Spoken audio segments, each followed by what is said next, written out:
উদ্যোগ নেন নাই গত 6 মাসে? না স্যার, উদ্যোগ নিয়ে কোথায় 6 মাসে এই কমিটি মিটিং হয়েছে? 6 মাসে এই কমিটি কোনো বসছে, মিটিং হয়েছে? না, কমিটি বসার ভেরি সুন হয়ে যাবে স্যার। ভেরি সুন না, আপনি একটা দিন তারিখে আসেন। আপনারা এখনো পুরনো হালচাল থেকে বেরোতে পারতেছেন না। দেখার কেউ ছিল না গত 1-2 বছর। শোনেন, আমাদের এই যে নতুন সরকার, আপনার তো আগের সরকারের আমলে আসছেন, 6 মাস গেছে ইন্টারিমে, ওই তো আগের সরকার। তো এখন আমরা 6 মাস হলো আসছি, তার আগে 6 মাস আপনি ছিলেন। আমরা কিন্তু আগের গতিতে চলতে চাচ্ছি না। মাননীয় প্রধানমন্ত্রী প্রতিটা কাজের শেষে দিন তারিখ ক্ষণ জিজ্ঞেস করেন। বলেন একটা কবে নাগাদ আপনি এটা হ্যান্ড ওভার নিতে পারবেন পিডব্লিউডি? স্যার কাগজপত্র তো 1 সপ্তাহের মধ্যে আমি পেয়ে যাবেন। তারপরে আর বাধা কি? তারপরে হলো যে এটা বুঝে নিতে গেলে মেইন প্রবলেম হলো সিঁড়ি দিয়ে দোতলায় যাই। সিঁড়ি কই? সিঁড়ি আছে না? ওটাও নেই। কোন দিকে জানেন? হ্যাঁ, আপনি আসেন রেগুলার এখানে? মাঝে মাঝে আসি। আমরা 6 মাস হলো আসলাম, আমি তো দেখি নেই আপনাকে। জায়গাটা দেখি। এই 1 বছরের যেটা হলো 2011 সাল থেকে শুরু হওয়া জনবল কাঠামোর প্রস্তাবনা জি। হইতে হইতে হ্যাঁ। আমি এসে 1 বছরে হ্যাঁ। জনবল কাঠামো 85 জনের মন্ত্রণালয় থেকে প্রথম যে অনুমোদন জি। স্বাস্থ্যসেবা বিভাগ সেটা করে নিরাপত্তার জন্য 50 সদস্য লাগবে, অন্তত 30 জন। জি। আমার অফিস স্টাফ লাগবে, আমার অফিসার লাগবে। আপনি এগুলো আমার বসার রুমের কাগজপত্র নিয়ে আসেন মন্ত্রণালয়ে, আমরা আপনাকে সহযোগিতা করব। ডিজি সাহেবদেরও বলে দিব, ওনারাও হেল্প করবে। এগুলো সব আপনার এই প্রতিষ্ঠানের বিল্ডিং, তাই তো? ডরমেটরি? ডরমেটরি। অর্থনৈতিক কোড পাওয়ার পরে তখন প্রতিষ্ঠানটা ফুল ফাংশনিং করা হবে। এগুলো তো আমরা জানি, এগুলো তো প্রশাসনিক নিয়ম, রেগুলার নিয়ম। এখন এটা করতে হবে আর কি, এবং করার দায়িত্বটা আপনার উপর বর্তায়। বাকিরা সহযোগিতা করবে, ওনারা তো আসছে সবাই, তাই না? সহযোগিতার মনোভাব আছে বলে তো ওনারা চলে আসছে। কেয়ারটেকার কে? আপনি না? আচ্ছা, এটা কি main academy building? Main academy building. আচ্ছা, চলেন নিচে বসে তাহলে কাগজ টাগজ দেখি। বলে না যে কিসের ভেতরে জানি ভূত, সর্ষের ভেতরে।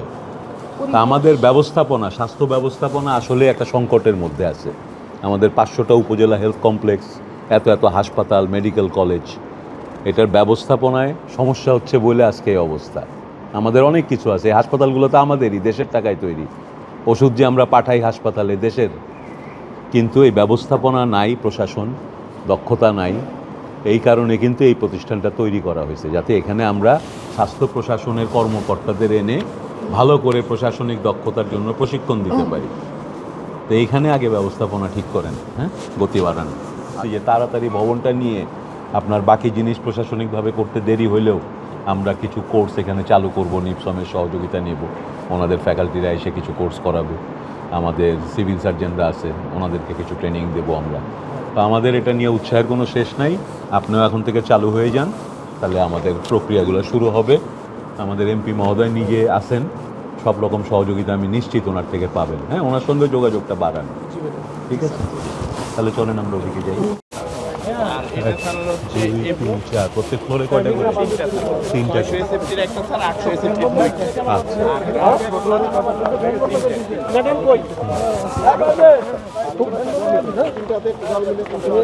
ওই ডাক্তার সাহেবরা কই? ওনারা আসুক, এটিরা থাকার। 6টা না 12টা? খোলা যাবে? খুললে তো দেখি কি অবস্থা। 12টা ফ্ল্যাট।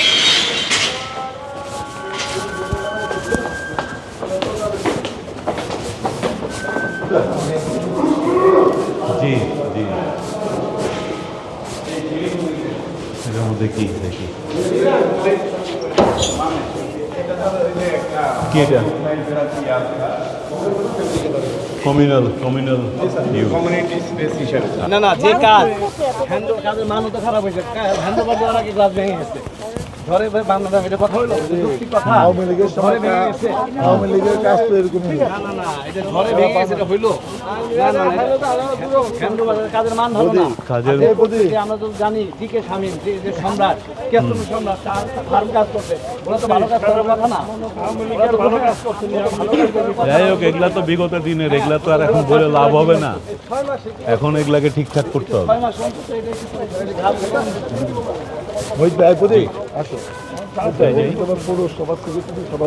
আচ্ছা আচ্ছা, আচ্ছা ভালো। দেখার কেউ ছিল না বুঝছেন? গত 1-2 বছর 5 দিন আগে আমি এটার খোঁজ বের করলাম। হ্যাঁ, এরা ভয়ে যায় না যে খোঁজ পেয়ে গেলে আমরা খবর নিব। জি জি, খুব ভালো হয়েছে। এখানে কি আছে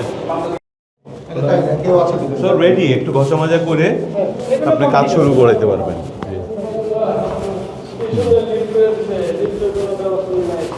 সবই আছে, সব কিছু চালু করতে হবে আর কি। চালু করে ঘষে মেজে ঠিক করতে হবে। অনেক জায়গায়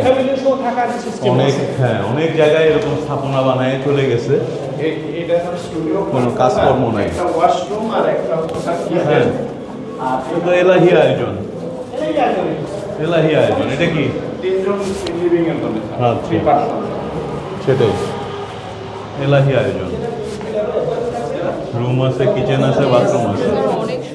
জি, এগুলাতে 3 জন মনে হয়। এটা কি 3 জন? এটা একটা বলছিলেন মনে আছে আমার যে এটা রক্ষণাবেক্ষণের, এখন তো পিডব্লিউডি দেখতেছে, এরপরে রক্ষণাবেক্ষণের যে কাজটা শুরু করে দিতে হবে আমাদের। এরপর বুঝে নেওয়ার পর বুঝে নেওয়ার পর। 30 জন আনসার লাগবে, আমি এখানে বসবো, আমার অফিস স্টাফ সহ অন্তত জি। 10-15 জনের ইয়ে লাগবে, লজিস্টিক লাগবে। সেগুলোর জন্য সবচেয়ে আগে লাগবে, আপনার উচিত ছিল এই কমিটিকে নিয়ে বসে এই বিষয়গুলো আলাপ করা। সেটা আপনি উদ্যোগ নেন নাই। তো জনবল এবং ভবন হস্তান্তর, এই হচ্ছে কাজ। হ্যাঁ মন্ত্রণালয় এবং পিডব্লিউডি আমরা বুঝে দেবো, মন্ত্রণালয় অনুমোদন দিচ্ছে। হ্যাঁ, এখন মাঝে হলো 4 কোটি বরাদ্দ। সুন্দর বিল্ডিং, এত সুন্দর ক্যাম্পাস, এটার নিরাপত্তা, এটা মেনটেনেন্সের ব্যাপার আছে। তো মাননীয় এমপি সাহেব আজকে এখানে আসছে। আজকের আগে কি কখনো আপনার দেখা হয়েছে এমপি সাহেবের সাথে? দেখাও হয়নি। তা আপনি এই প্রতিষ্ঠানটার দায়িত্বে আছেন, এটা তো সামাজিক দিকও আছে। আমার ধারণা এখানে স্থানীয় অধিবাসীরাও আপনারা আছেন কেউ কেউ, তাই না? এত সুন্দর একটা প্রতিষ্ঠান আপনাদের এলাকায়, এবং আমি ধন্যবাদ জানাই এমপি সাহেবকে এবং বাকি যারা আছেন, এবং যে গত 3 মাস ধরে তো এখানে আর্মিও নাই, তারপরও ক্যাম্পাসটা সুন্দরভাবে দেখে রাখা। এবং আমরা যতক্ষণ এই প্রশাসনিক কাজগুলো করতেছি, আমি এমপি মহোদয়কে অনুরোধ করব যে আপনি একটু নিজের এলাকার প্রতিষ্ঠান হিসেবে জিনিসটা যেন ওয়েল মেনটেন থাকে, কোনো ভ্যান্ডালিজম যেন না হয়, আর আপনি দ্রুতই এগুলোর ব্যবস্থা নেবেন। হ্যাঁ, দেরি আর অনেক হয়েছে, আর দেরি করবেন না।